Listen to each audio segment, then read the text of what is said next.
Friends, welcome back to my channel Earth Mom Dehradun. मैं हूं ज्योति और वेलकम है आप सभी का मेरे चैनल पे।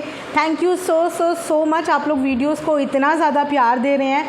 Public reviews really matters a lot, क्योंकि उससे हमें भी आइडिया लग जाता है एज अ रिएक्शन चैनल कि हम जो रिव्यूज़ दे रहे हैं क्या वो सही डायरेक्शन में जा रहे हैं। बिकॉज हर एक व्लॉगर को फॉलो मैं भी नहीं करती हूँ, बट येस, आप लोग जब एक्सपेक्ट करते हैं, मेरे पास किसी चीज़ की रिक्वेस्ट लेके आते हैं, तो फिर मैं उस चीज़ पे डेफिनेटली रिएक्शंस ज़रूर बनाती हूँ। लेकिन आप लोगों के कमेंट्स के बिना बिल्कुल भी हेल्प पॉसिबल नहीं है। आप लोगों के कमेंट्स से मुझे भी आइडिया लगता है कि एग्जैक्टली मैं जो चीज़ें बोल रही हूँ आप लोग उन बातों से कनेक्ट कर पा रहे हैं, रिलेट कर पा रहे हैं, या मेरे रिएक्शंस एक सही डायरेक्शन में जा रहे हैं। तो ये देख के मुझे बहुत ज़्यादा खुशी हुई कि मेरी 3-4 मैंने रिएक्शन वीडियोज़ अभी तक बनाई हैं निधि की, जितनी भी ये इस समय दुनिया चल रही है उस पर, और मेरी हर एक रिएक्शन वीडियो में मैक्सिमम आप लोगों ने बहुत पॉजिटिव तरीके से मुझे सपोर्ट किया है। बहुत सारे ऐसे भी हैं जिन्होंने मुझे एक नई चीज़ भी बताई है, जिन चीज़ों के बारे में मुझे आइडिया नहीं था। तो आप सबके कमेंट्स के लिए, आप लोगों के इतने सारे सजेशंस के लिए थैंक यू सो मच। तो चलिए इसी के साथ आज का एक और रिएक्शन वीडियो शुरू करते हैं। जैसे कि मैंने अपना लास्ट वीडियो इस टॉपिक पे एंड किया था कि ससुराल के मुद्दे को लेके मैं अपनी नेक्स्ट वीडियो में इस बारे में बात ज़रूर करूँगी। उससे पहले मैं कुछ ऐसे भी कमेंट्स पढ़ रही थी निधि की वीडियो के नीचे, जहाँ पे उनको क्रिटिसाइज़ करा जा रहा है कि आपने ऐसा इतना बड़ा रिस्क कैसे ले लिया, आपने एक इतना बड़ा डिसीज़न कैसे ले लिया, आपको एक होटल में स्टे करना चाहिए था, आपको इस दिन यहाँ रुकना चाहिए था, आपको ये सब चीज़ें करनी चाहिए थी। तो इन सारी चीज़ों के ऊपर मैं अपना एक पॉइंट ऑफ व्यू देना चाहती हूँ। हो सकता है कि आप में से बहुत लोग अग्री भी करें, और ये भी हो सकता है कि आप में से बहुत लोग डिसअग्री भी करें, क्योंकि हम हाथों की उन्हीं 5 उंगलियों के बराबर होते हैं, जिनकी सोचने समझने हर किसी की चीज़ें डिफरेंट होती हैं। तो आप लोग मेरे थॉट्स के रिस्पेक्ट करते हैं और मैं आप लोगों के थॉट्स की भी इक्वली रिस्पेक्ट करती हूँ। तो अगर मैं यहाँ पे अपना पॉइंट ऑफ व्यू शेयर करूँ, तो मुझे जितना ऑब्जर्वेशन मैंने अभी तक इस फैमिली की है, इस फैमिली के हर एक इंसान के अंदर ना दिमाग की कमी है। और शायद किसी एक इंसान के अंदर भी दिमाग होता, पेशेंस होता, तो शायद आज इनकी फैमिली की ये दुर्दशा नहीं होती। राइट? एक लड़की जिसने अपनी मेहनत करके एक एक पाई जोड़ के आज अपने लिए 2 फ्लैट लिए हैं, भले ही वो बीपीएल वाले फ्लैट हो, जिसको लेके उसको बहुत ज़्यादा ताने भी मिलते हैं कि है ही क्या, बीपीएल पे फ्लैट ले लिए हैं। तो एक लड़की जिसके पास ना मायके का सपोर्ट हो, ना ससुराल का सपोर्ट हो, ना ही भाई का सपोर्ट हो, और पति ने तो पहले ही दुनिया छोड़ दी, तो उस लड़की के लिए वो 9 लाख रुपये भी बहुत मैटर करते हैं। राइट? तो उसने जो वो 9 लाख रुपए थे वो और चीज़ों में भी खर्च कर सकती थी, लेकिन यहाँ पे उसने वो दिमाग लगाया कि ये पैसे बाद में खर्च हो जाएंगे, तो इससे अच्छा है कि सबसे पहले मैं अपने सर के छत का इंतज़ाम कर लेती हूँ। और उसने बहुत सही समय पे एक सही डिसीज़न लिया, जो डिसीज़न आज तक इनके घर का कोई भी और इंसान नहीं ले पाया। इनका भाई, जिसका खुद का कोई जॉब नहीं है, जो जब भी कंटेंट बनाता है उनका हर एक कंटेंट निधि के ही आजू बाजू घूमता रहता है, जो अपने अधिकतर खर्चे जो है अपने पापा की पेंशन के बलबूते पे चलाता है। ये आप ही लोगों के द्वारा मुझे बहुत सारी चीज़ें पता चली हैं। तो ऐसा भाई से हम क्या एक्सपेक्ट करेंगे कि वो अपने सर पे छत कभी ले पाएगा ज़िंदगी में?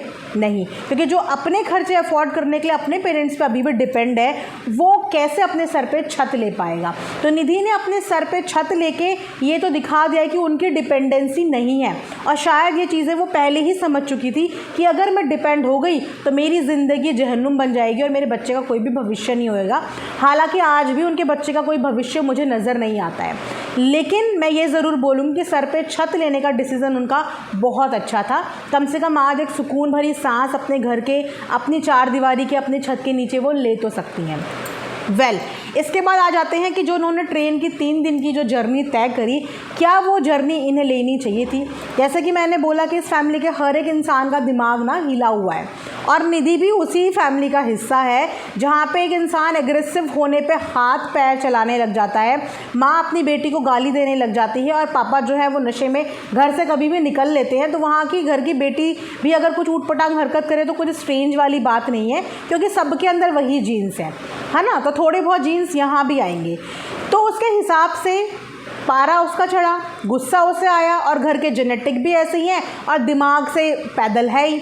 तो उस समय पे अगर कोई सेंसिबल इंसान होता, वाकई में कोई सेंसिबल इंसान होता, तो पहले उस जगह से निकल के चाहे 2000 रुपये खर्च करता, चाहे 3000, एक जगह रुकता, अपना रिजर्वेशन कंफर्म करता, उसके बाद अपना वो जर्नी स्टार्ट करता। लेकिन वो निधि है, how can you people expect कि वो इतना दिमाग लगाएगी, उसकी पूरी फैमिली के अंदर वो दिमाग नहीं है, तो हम उससे भी उम्मीद नहीं कर सकते हैं कि उसके अंदर भी वो दिमाग होगा। उसको पारा चढ़ा, उसको गुस्सा आया, उसने गुस्से में पैकिंग करी और वो निकल पड़ी। ना तो उसको गाइड करने वाला वहाँ पे कोई, ना उसको समझाने वाला वहाँ पे कोई। मुझे तो लगता है कि इनकी ज़िंदगी में कोई दोस्त भी नहीं है जो उनको सही चीज़ें समझा पाएँ या टाइम पे हेल्प कर पाएँ।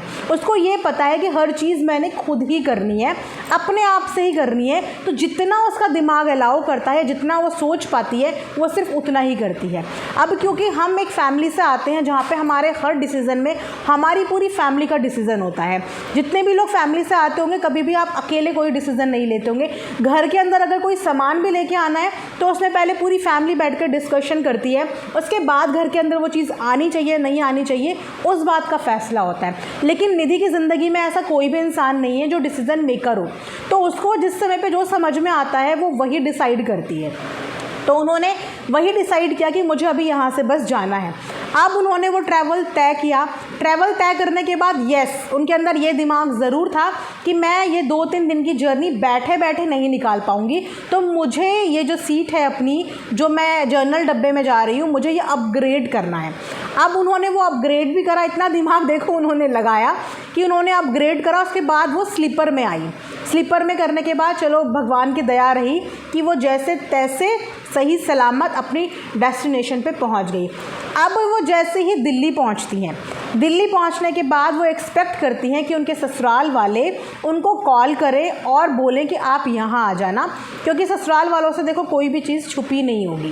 वो डेफिनेटली उसकी वीडियोस को फॉलो करते होंगे, है ना। और जैसे कि वो बता रही थी कि 3-4 दिन से हम लोग बात भी कर रहे थे, भाई की सारी सिचुएशन भी उन्हें पता थी, तो ये भी पता चला होगा कि वो वहाँ से गुस्से में निकल पड़ी है। अब जो इंसान गुस्से में है, खोपड़ी ऑलरेडी घूमी हुई है, जिसका इतना दिमाग नहीं लगा कि मैं पहले रिजर्वेशन कंफर्म करूं फिर ट्रैवल करती हूं, उस इंसान का दिमाग सच में इतना लगेगा कि मैं ससुराल में कॉल करूं और मैं बोलूं कि मुझे ले लो, क्योंकि ईगो भरी हुई है। सबके अंदर वो ईगो है, इसके अंदर नहीं, परिवार के हर किसी इंसान के अंदर वो ईगो है। और इसी ईगो की वजह से कहीं ना कहीं इंसान अपनी ज़िंदगी में कभी कोई भी नुकसान भी कर लेता है। लेकिन वहाँ पे ससुराल वालों ने भी कंसर्न नहीं जताया, उन्होंने भी फ़ोन नहीं किया। चलो इसके अंदर तो हम बोले मंदबुद्धि है, बुद्धि ही नहीं है, लेकिन ससुराल वालों ने भी कंसर्न नहीं जताया। उसके बाद कुछ लोग ये चाह रहे थे कि जब ये बस स्टैंड पे पहुंची तो उस समय पे अपनी सेफ्टी को ध्यान में रखते हुए इन्हें ऐसे रोडवेज में ट्रैवल नहीं करना चाहिए था, डेफिनेटली इनको कैब लेनी चाहिए थी। अब अगर कैब की भी बात करें ना आज की डेट में, तो उसी कैब में इनके भाई के साथ भी एक बहुत बड़ा इंसिडेंट हो गया है। आप समझ रहे हो ना, उन्होंने भी शायद यही सोचा होगा कि मैं कैब से ट्रैवल कर रहा हूँ तो मैं बहुत सेफ़ हूँ, लेकिन होने को कोई टाल नहीं सकता। और आजकल मैं ये बोलूँ कि कोई भी जगह सेफ़ नहीं है।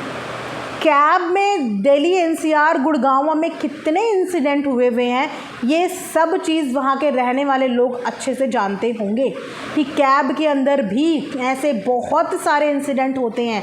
तो मैं तो आज की डेट में रात को कैब को भी सेफ़ नहीं मानती कि कैब भी रात की सफ़र के लिए सेफ़ हो सकती है, वो भी एक औरत और एक बच्चे के लिए। उसके हिसाब से मैं पब्लिक ट्रांसपोर्ट को सेफ़ ज़रूर मारूंगी, क्योंकि पब्लिक ट्रांसपोर्ट के अंदर और भी बहुत सारे लोग होते हैं, उनका एक डर बना रहता है। लेकिन कैब के अंदर आप और सिर्फ ड्राइवर, तो वहाँ पे ज़्यादा, मतलब मेरे नज़रिए से मुझे वहाँ पे ज़्यादा डर लगेगा बजाय एक पब्लिक बस के अंदर जिसके अंदर बाकी लोग भी सफ़र कर रहे हैं, बाकी भी बहुत सारे पैसेंजर्स हैं।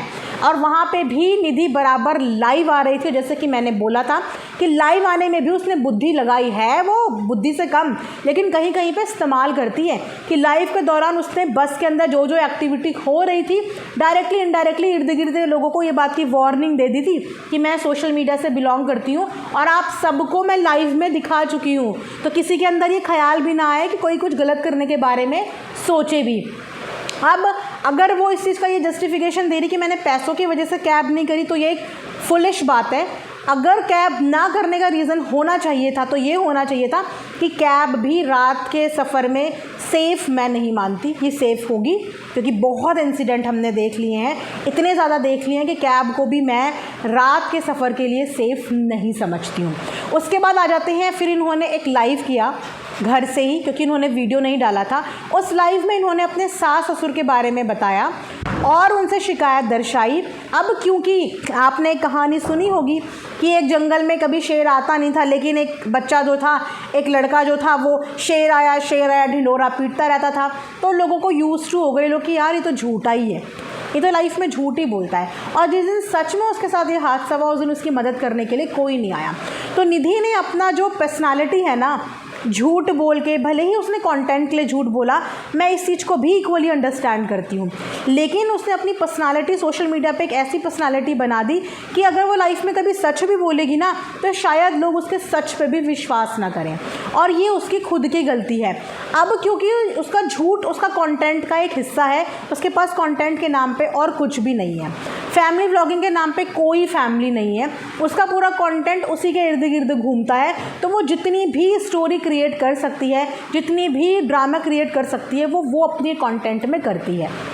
और जितने भी कंटेंट क्रिएटर होंगे वो भी इस चीज़ को समझ सकते हैं कि आज की डेट में यूट्यूब पे जहाँ पे अच्छे अच्छे व्लॉगर आ गए हैं, अच्छी अच्छी कैमरा क्वालिटीज़, अच्छे अच्छे थीम, अच्छा कंटेंट, वहाँ पे किसी एक नॉर्मल इंसान का सर्वाइवल बहुत ज़्यादा मुश्किलों भरा हो जाता है। कोई आपको क्यों देखे, किस लिए देखे, ये क्यूरोसिटी भी ऑडियंस के अंदर डेवलप करनी पड़ती है। तो यहाँ से मैं निधि का भी कंटेंट समझ पाती हूँ कि वो क्यों इतना झूठ, इतना ड्रामा और इतना फालतू की चीज़ें दिखाती है। क्योंकि अगर उसने सफिस्टिकेशन तरीके से चीज़ें दिखाई, एक सफिस्टिकेटेड तरीके से दिखाई, तो शायद उसकी वीडियो को कोई देखे भी ना, क्योंकि वो सब चीज़ें वो और जगह भी देख सकते हैं जहाँ पे कैमरा क्वालिटी अच्छी हो, वॉइस क्वालिटी अच्छी हो। उसकी वीडियोस लोग देखते ही इसीलिए क्योंकि वो वीडियोस में प्रॉब्लमेटिक चीज़ें दिखाती है। कुछ लोग उसे करेक्ट करने के लिए देखते हैं, कुछ लोग उस पर रिएक्शन देने के लिए देखते हैं, कुछ लोग उसे क्रिटिसाइज़ करने के लिए देखते हैं, बट देखते हैं। ये उसका कंटेंट का पूरा एक हिस्सा है। और अगर इसी कंटेंट को उसने ख़त्म कर लिया, सो आई थिंक अभी उसको अगर 10-12 हज़ार व्यूज़ भी मिल रहे हैं, तो ये व्यूज़ भी उसके लिए बहुत ज़्यादा मुश्किल हो जाएंगे पाने। और मैं आपको ये भी बताती हूँ कि वो कोई बहुत ज़्यादा रईस नहीं है। शायद कुछ लोगों को ये मिथ होगा कि पता नहीं उसने कितना पैसा रखा है या उतना उसके पास कितना पैसा होगा। जहाँ तक मैं भी एक यूट्यूबर हूँ तो मैं भी समझ सकती हूँ और कुछ चीज़ें आपको बताना चाहूँगी कि एक टाइम था जिस टाइम पे निधि की वीडियोस वायरल भी गई थी, जिस टाइम पे निधि की वीडियोस पे बहुत अच्छे व्यूज़ भी आते हैं, और उस समय पे निधि ने जो पैसा कमाया उसने वो पैसा लगा दिया, इन्वेस्ट कर दिया, घर में कर दिया। उसके बाद हर किसी व्लॉगर की लाइफ में अप के बाद डाउन फेज़ भी आता है, और उसकी लाइफ में भी वो डाउन फेज़ आई थिंक पिछले 1 साल से आ रहा है, जहाँ पे उसके व्यूज़ बहुत ज़्यादा अप नहीं जाते हैं। और शायद इसी रीज़न की वजह से उसे दिन में 3-3 वीडियोज़ डालनी पड़ती हैं, क्योंकि उसे वो मैच करनी पड़ती है अपनी फाइनेंशियल चीज़ें, जो उसकी रिक्वायरमेंट है लाइफ की, वो मैच करनी पड़ती हैं। और उसे मैच करने के लिए उसको 3-3 वीडियोज़ डालनी ज़रूरी हो जाती हैं, क्योंकि व्यूज़ नहीं आते हैं।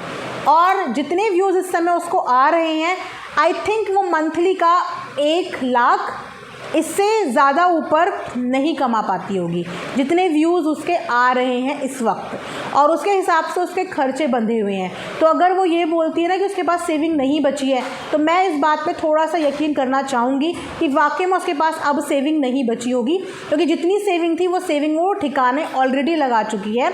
और अब जितने भी ट्रीटमेंट चलते हैं, प्राइवेट हॉस्पिटल में चलते हैं, खाना वो खुद से बनाती नहीं है, बाहर के उसके खर्चे हैं। 2-3 साल से मम्मी उनके पास है जिनका खर्चा भी वो उठा रही है, तो यस उसके एक्सपेंसेस होते होंगे। अब इन एक्सपेंसेस को वो चाहे तो कम भी कर सकती है, लेकिन उसके लिए दिमाग लगाना पड़ता है, उसके लिए मेहनत करनी पड़ती है, जो कि हम इनसे उम्मीद नहीं कर सकते कि वो चीज़ें ये करेंगी। जितना ये बाहर के खाने में खर्च करती हैं, उतना ये अपने लिए एक कुकिंग के लिए मेड रख सकती हैं। 3 से 4 हज़ार मेड महीना लेगी, उससे ज़्यादा का ये महीने भर का खा लेती हैं। लेकिन वो ज्ञान देने के लिए इनके पास कोई होना चाहिए जो इनकी लाइफ को एक सही तरीके से ऑर्गेनाइज कर दे, लेकिन वो इनके पास है नहीं। उस ज्ञान देने वाले की इनकी लाइफ में कमी है, तो वो ज्ञान इन तक कभी पहुँच ही नहीं पाता है।